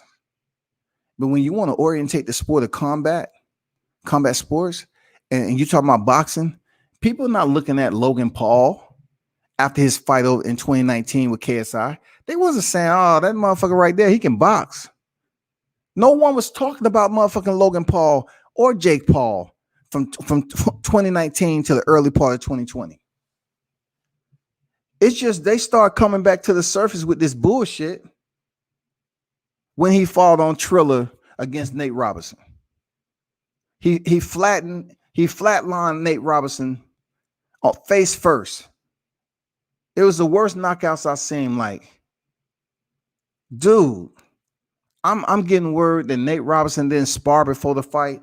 So what it did was he knocked out Nate Robinson, and Jake Paul went through the roof in popularity when it came to combat sports, because they already have millions of damn YouTube followers. But him knocking out Nate Robinson, that sent that motherfucking popularity through the roof, people. You think the Paul brothers are good or bad for the sport? I really, I look at it like they're not boxers. And UFC is a promotion. UFC is a promotion and not a sport. So there's no way that the Paul brothers will get a chance with Dana White. Dana White doesn't play that bullshit. Dana White don't play that bullshit now. He's not bringing no Paul brothers over there to play around. Now you might try to dive back into history. I'm always good for giving you history comparisons. This is not James Toney Randy Couture. Don't get it twisted. James Toney was a former world champion. He had legitimate boxing skills. He just stepped in the cage with an individual who also was a champion. And we all seen what happened. Boxing versus MMA. James Toney had the cojones to step over there against Randy Couture. And Randy didn't sit up here and say, I'm going to play around and give the crowd hell no. I'm going to dance around and play. No. Randy took his ass down to the mat, and it was a wrap. Now, people also compare Ray Mercer to joining MMA. And you also have to understand that Ray Mercer was training MMA outside the sport of boxing. He was pretty much done with the sport of boxing. So when he decided to go into mixed martial arts, and the fight that really blew Ray Mercer up in mixed martial arts is when he landed that shot on Tim Sylvia and knocked his ass out. Legit. It was legit knockout. SB90 in the building. Salute to you, my brother. A part of me hopes Paul knocks Floyd out tonight. Wake Floyd up a little bit. Damn, SB90 coming hard. It's certain people I wish that gets touched up like that. Floyd isn't one of them. Wake him up. I think Floyd has been woke for a long time, the SB90. You know why? Because he's rich as shit. Floyd has been woke for a long time. Do you know how woke you have to be to leave the strip club and go on a run? You know how woke you have to be to not smoke and drink when everybody in the club is doing it? To have all that money and just still maintain discipline, like, I don't want to smoke no weed, no drink, pick up all this weight. Fuck it. I did everything I need to do. Floyd is constantly at 44 thinking of ways to make more money. And I know people are going to say, man, he need to make more money to basically, finance his lifestyle. But in order for him to finance his lifestyle, he has to keep on winning. And he's 50-0, about to go in here to an exhibition bout for which if he loses people, it's not going to go on his record. Floyd Mayweather is going to give you the Brian Kenny treatment. He gave Brian Campbell that same treatment. Did y'all hear him? When Brian Campbell was trying to say, well, people was looking forward to you fighting certain. Okay. I heard this before. So who do you say I should fight? Who? Well, like Margaret. Okay. Hold on. You talking about the Margarita who had the cast in his gloves? The Margarita that was cheating? That's the Margarita you talking about? Who else you talking about? And then Brian Campbell mentioned Paul Williams. I mean, Florida gave you that motherfucking Brian Kenny treatment. He said, you wanted to talk to me. I didn't want to talk to you. And we all know the infamous interview between him and Brian Kenny. Randy by ground and pound, absolutely. Randy took him to the mat. He didn't play around with the hands of James Toney to get knocked the fuck out. He truly understood what the dangers was, and he changed levels and went in for the takedown. James Toney was out of water. He didn't know what to do. Gone. And he didn't take too much punishment because out of respect, Randy didn't dog him. Randy didn't dog him like he did Tito Ortiz. He took it easy on him. You know what I'm saying? He took it easy. He said, I respect you, James Toney. You know, I'm going to let the ref stop this fight. I'm not going to, you know, show you top position and land some crucial elbows on you and make you pay the price for stepping in the cage. Randy Couture was respectful. He didn't fuck James Toney up because James would have never got off the mat during that 5 minutes. He never would have got off the mat. The damage that Couture could have inflicted on James Toney at that time, it could have been bad if the referee didn't step in. But Dana White knew who he had in the building. He didn't want boxing fans to look at him as being this savage, you know, promoting James Toney to come over there and face a world champion mixed martial artist and take that amount of punishment. So, you know, everybody did the right thing. You know what I'm saying? Everybody. Thoughts on the Ultimate Fighter coming back, prediction on Ortega versus Volkanovski. I mean, that's a good fight there, Blueprint, you know. Volkanovski, man, he's had his Max Holloway fights. You know what I'm saying? I was rooting for Max Holloway. I'm not going to lie. I was rooting for Max Holloway, man. I was like, God damn, man. I thought he won the rematch. Shit. Brian Ortega, man. He had the Max Holloway problems too. God damn. Whoo-wee. We're talking about the Brian Ortega T-City that is trained by Cesar Gracie. Shout out to Brian Ortega, man. You know, he said he had to leave the sport because he had some personal problems. He had to take care of some shit. But his heart, though. Tell me if I'm wrong there, Blueprint. Tell me if I'm wrong. Did Brian Ortega not look like Andre Berto when he fought Robert the Ghost Guerrero? Correct me if I'm wrong. When he fought Max Holloway and Max put that beating on Ortega, did he not look like Andre Berto when he fought Robert Guerrero? They look similar. It's hard for me to tell how good Brian Ortega's striking is against Volkanovski. Because I'm going to be honest with you, Volkanovski, man, his all-around game is on point. But of course, everybody wants to know, will Volkanovski fuck around and get put in that guillotine choke by Brian Ortega? Because his front side guillotine is crucial. Just ask Cub Swanson. His guillotine is somewhat similar to Charles Oliveira. Them motherfuckers have some crazy grappling skills. But to a fighter like Volkanovski, who has good takedown defense, you know what I'm saying? Good takedown defense, solid hands, and he used his legs. Very good. I think Volkanovski will defend his title. I'm not going to lie to you. I like T-City, real talk.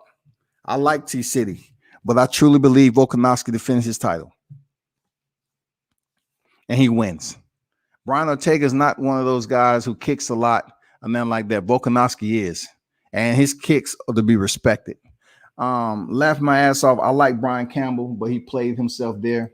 He did, man. You know, listen, him and Luke Campbell just they both was promoted, so to speak. Seriously, both of them was promoted, and they're doing boxing commentary, which they're not really astute like that to speak on mixed martial arts and boxing. They know how to conduct interviews. Luke Thomas, Simplify. He was a Marine like myself. They have came a long ways, man. And for them to get promoted and go to Showtime and do these interviews, you can do an interview. You just have to know what the fillers are. What questions to ask. Go off the producer notes. They have to study their producer notes pretty damn good. He did play himself though. And he got that Floyd treatment too. He said, damn, Berto though. Absolutely. Come on, absolutely, man. Don't let me go in the archive. See, people don't understand, man. When it comes to mixed martial arts and boxing, man, this is what I do. So let's pull up Andre Berto so people can have an understanding of what I'm talking about. We have to pull up Andre Berto and Brian Ortega. So I'm going to show you this picture of Andre Berto, and it is him. Okay, please don't get mad, though, Andre Berto fans. And then I'm going to show you a picture of Brian Ortega, Max Holloway. I'm just gonna get some shit, Brian Ortega, Max Holloway. So where's a good picture? Where's a good picture? Where's a good picture? Where's a good picture? Let's see where we at.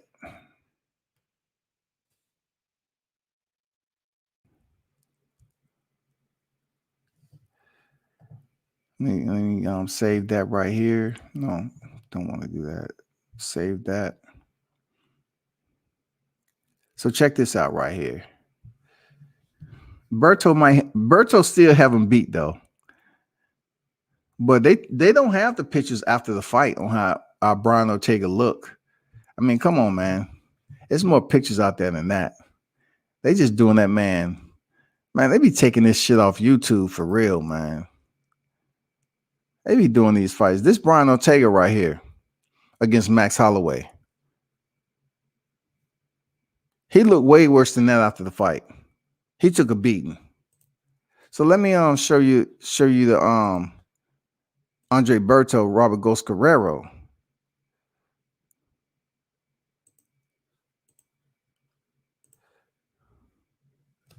So this is Andre Berto right here. And we all remember that day, those of you that follow the sport of boxing. Look at this. Andre Berto to the right before. Look at his eyes. He was just getting peppered.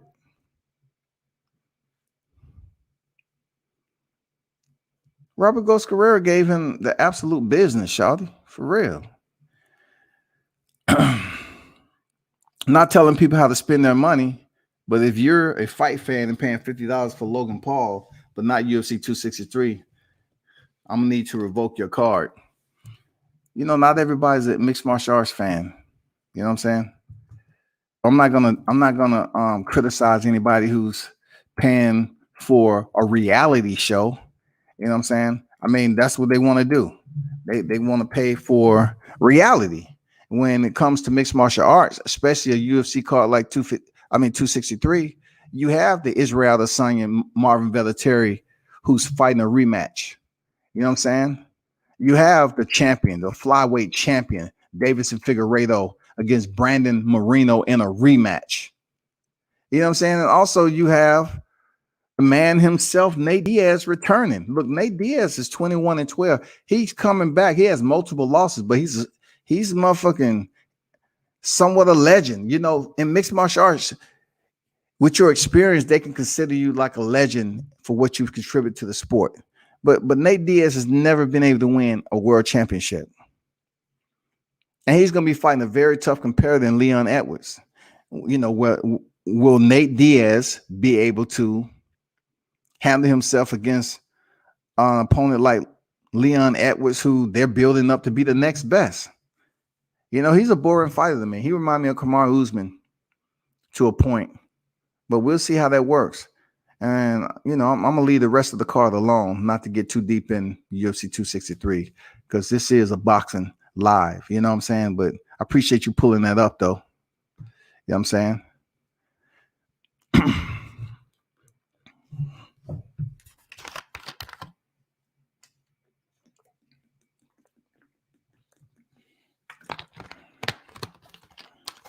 Let's just say Logan Paul is able to land a big shot on Floyd and wobble him or stun him. It's not like Floyd hasn't been hurt before. So let's just understand that. It's not like he ain't been hurt before. So that's not going to be enough. People might make it enough because of Logan Paul, but Floyd recover and still go on to beat him. Still, Floyd's going to tell you a win is a win. He hit me with a big shot. He outweighed me by 40 pounds. He hit me with a big shot. But like I said before, weight and height don't matter. I persevered and I got the victory. So what's next for you, Floyd Mayweather? I want his brother. I want Jake Paul. Jake Paul, look, this is going to be weird because he's inviting and recommending for him to train Tyron Woodley. He's willing and able to say, okay, I'm going to put the offer out there to train Tyron Woodley. But then again, we know that he wants to fight Jake Paul. So is he truly going to train Tyron Woodley with the perfect game plan? Because if Tyron Woodley goes in there and defeats Jake Paul, do you think now that Floyd Mayweather is going to fight Tyron Woodley? It's just not in his ethnical blueprint to fight another brother like that. Even though they're not that far away in age, like Tyron Woodley is 39 and Floyd Mayweather is 44. I don't think Floyd is going to step into the ring with another black fighter anytime soon. Seriously. I don't know what the fuck, dog. I don't know. He gifted Andre Alberto that fight. I mean, you know what I'm saying? I don't see it happening, bro. I do not see Floyd Mayweather stepping into the ring in retirement to fight Tyron Woodley if he beats Jake Paul. So for Tyron to go train with Floyd, that's going to be with the understanding that, I don't know, man.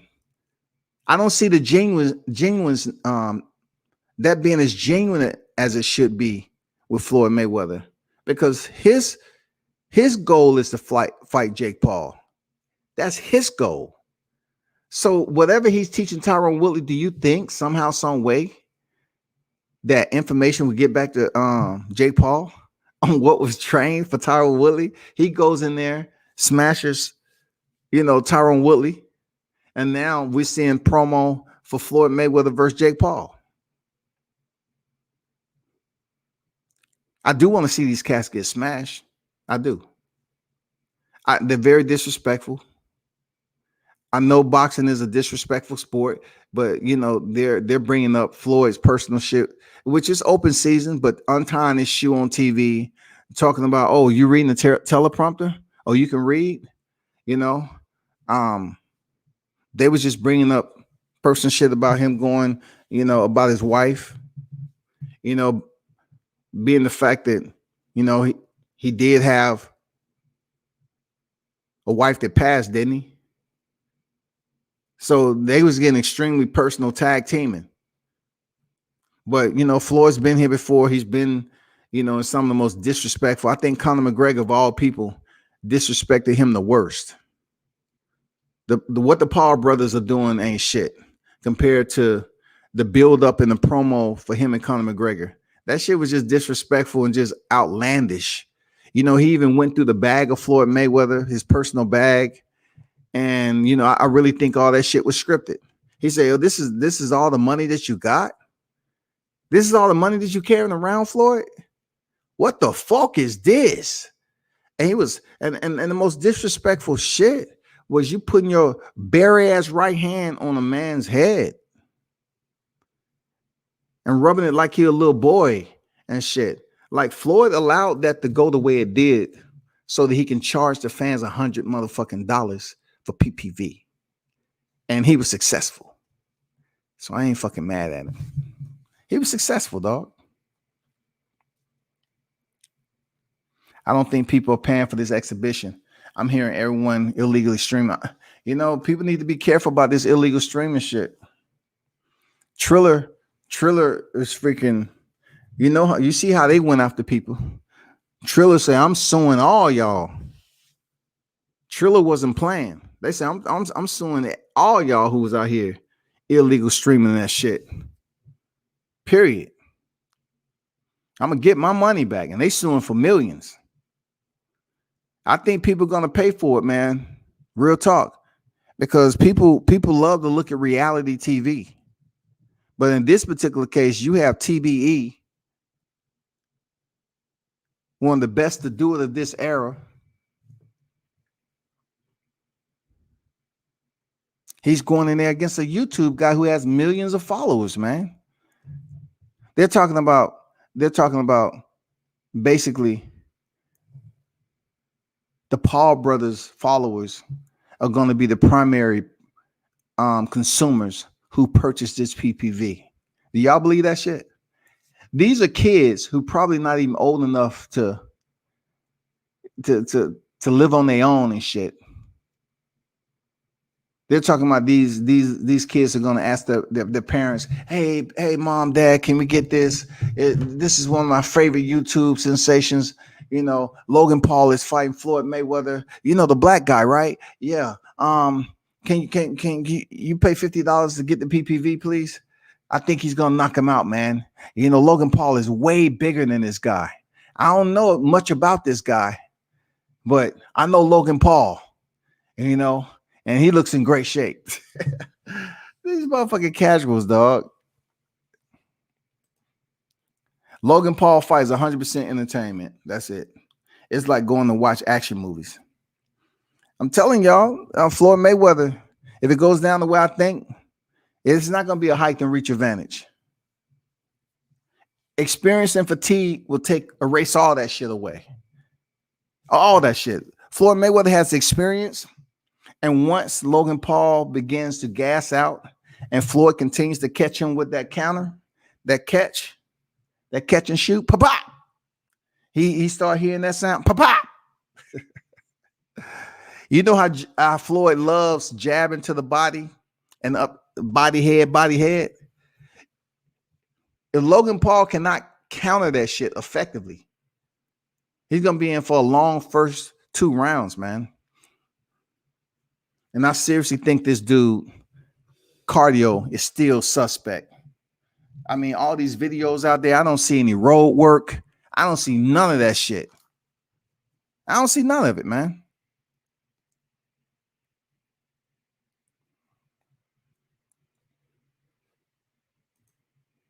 I don't think Paul hits like Mosley.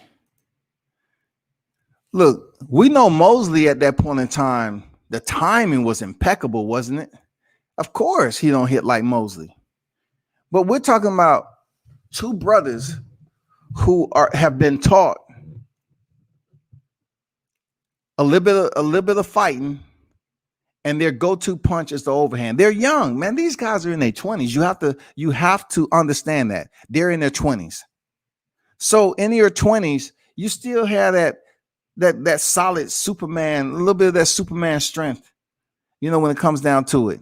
They're just hoping that they can fly it the right way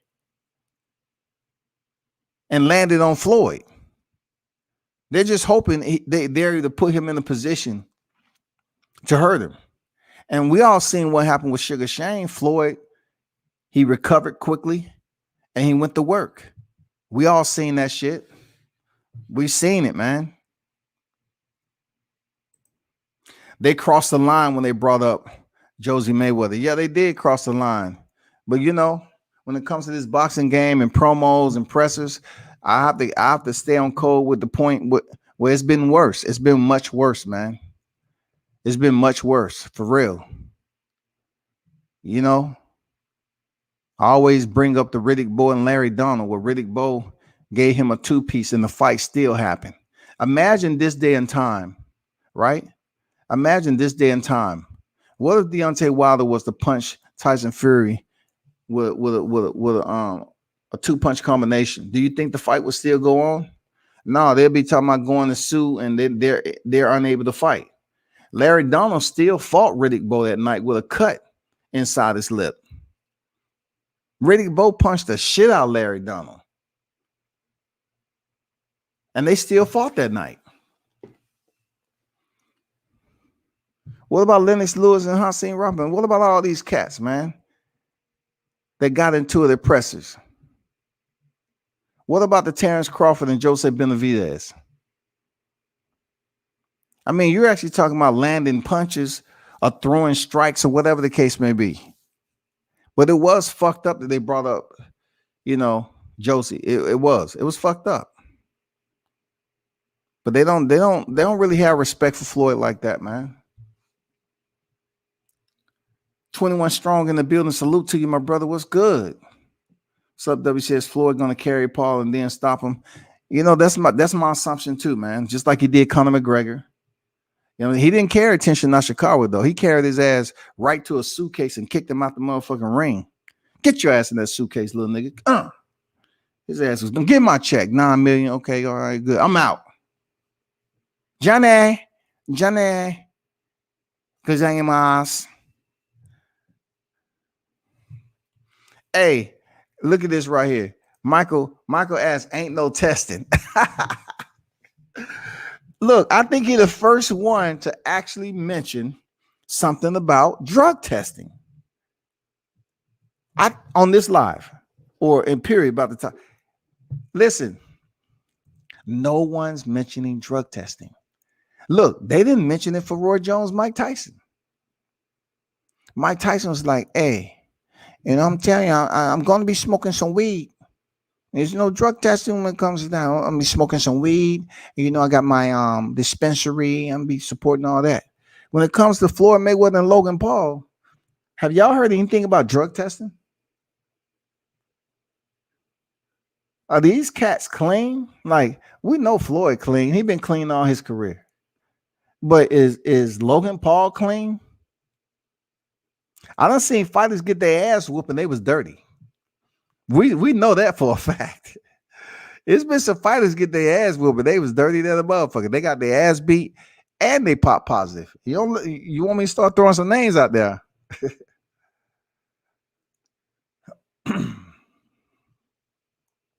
Floyd may not simply care about that shit. We don't know. We look. Who's gonna be testing them? This shit ain't sanctioned, by a sanctioning body like WBC or none of the straps, WBA, IBF, WBO, none of that shit. Like, did any one of them get tested? Damn good question. Did any one of them get tested? On the card, period. On the card, period. We heard nothing about testing, dog. Did Chad Johnson get tested?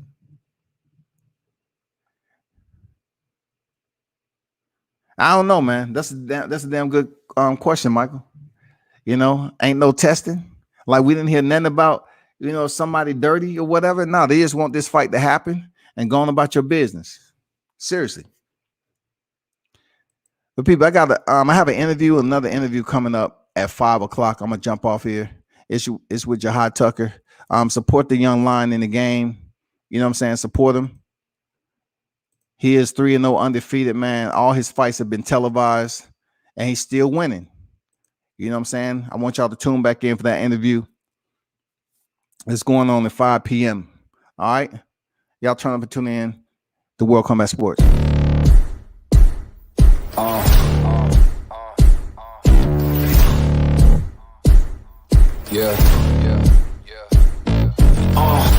Pardon me and my tone. You can't step to my throne. They ain't working like me. I did this on my own. You asking where we been, huh? I don't know where to begin, huh? All this dirt on my skin. I just came here to win. I'm more than a man, I'm a monster. Somebody call a pastor, doctor. I got a 6th sense for imposters, so now I'm coming for the whole roster. It's not a game, why you playing with me? You could double back, lose track, try and hang with me. It must be in my veins, something you can't tame, cause I break the chains. Can't control me. I got the power, I got the keys, cause I break the chains. They try to hold me, I'ma push back, just wait and you'll see.